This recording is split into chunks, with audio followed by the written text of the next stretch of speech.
Salut à tous, salut à toutes, c'est Olivier et j'espère que vous allez bien. On va se retrouver aujourd'hui pour cette nouvelle vidéo dans laquelle je voulais m'exprimer par rapport au mouvement Black Lives Matter. Excusez-moi pour mon anglais, je sais il est mauvais. Littéralement en français ça veut dire la vie des Noirs compte, et ce mouvement s'est notamment lancé suite à l'événement qui s'est passé en Amérique avec George Floyd, vous savez, le Noir qui est décédé suite à l'interpellation par la police, et ça a fait tout un, effectivement, ça a remué beaucoup de choses dans le monde. On le voit sur Twitter, hein, même sur les réseaux, partout, tout le monde en parle. C'est très bien d'en parler. Ce mouvement en soi est très bien.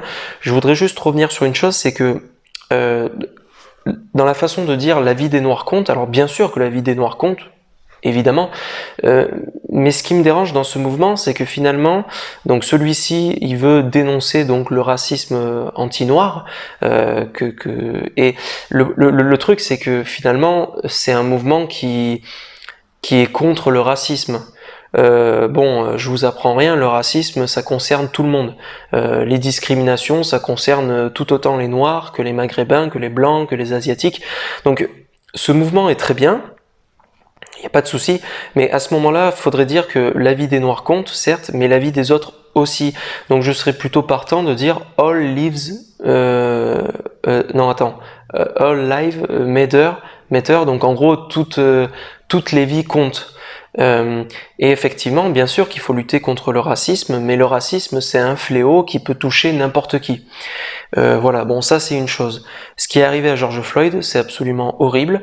Je sais pas si c'est lié, alors c'est lié à une bavure policière évidemment, puisque suite à une interpellation de la police, normalement une personne ne doit pas décéder, puisque le but c'est il faut qu'il y ait justice, que la personne soit suivie dans un tribunal, etc., que la personne rende compte de ses actions, de ce qu'elle a fait, si elle a fait quelque chose de mauvais, mais bien sûr qu'il faut pas qu'elle meure sous les coups de la police. Et ça c'est valable autant en Amérique qu'en France. Bien sûr qu'il existe des bavures policières, bien sûr qu'il faut lutter contre ça.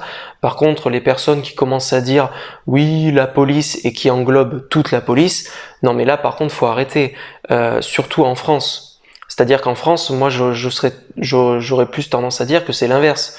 La police, on est très gentil. D'accord, bien sûr qu'il y a des bavures policières, bien sûr qu'au sein de la police, il y a des kékés, il y a des machos, il y en a qui en profitent d'avoir l'uniforme, mais il faut pas mettre tout le monde dans le même sac. La police, ça reste la police, c'est un symbole et c'est très important. Il faut que la police puisse faire son travail, qu'elle soit armée, qu'elle puisse faire des interventions parfois un peu plus musclées, suivant la personne qu'elle a en face d'elle, parce que c'est bien beau de dire oui, la police, ils sont violents, ils sont tous violents, les interpellations sont trop musclées, etc. Mais en face, faut savoir aussi à quel personnage on a affaire. Moi, personnellement, j'ai jamais eu plus que ça affaire à la police, mais j'ai jamais eu de problème avec la police plus que ça. Alors oui, bien sûr, on tombe sur des cow-boys, des mecs qui font un peu les kékés et tout, mais c'est pas, enfin, moi je pense aussi que faut quand même voir qui c'est qu'il y a en face. Il y en a qui le cherchent. Il y en a qui font un délit de fuite, qui ont été recherchés déjà pour des faits qui ont été prouvés, qu'ils ont déjà fait des choses graves. Donc parfois je pense qu'il y a des interpellations musclées qui sont tout à fait légitimes, c'est tout à fait normal. Bien sûr que c'est pas normal de mourir sous les coups de la police, ça je suis tout à fait d'accord, mais voilà, faut pas tout mélanger. Donc voilà, c'est bien de lutter contre le racisme anti-noir, mais il n'y a pas que les noirs qui souffrent. Je veux dire, on a quand même évolué par rapport à tout ça.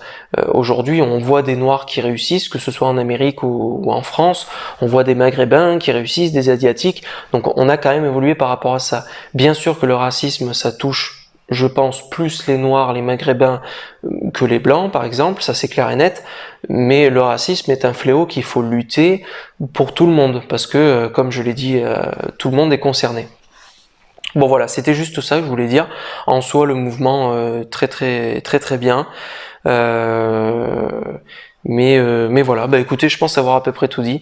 C'était Olivier, je vous dis ciao tout le monde et à une prochaine. Salut!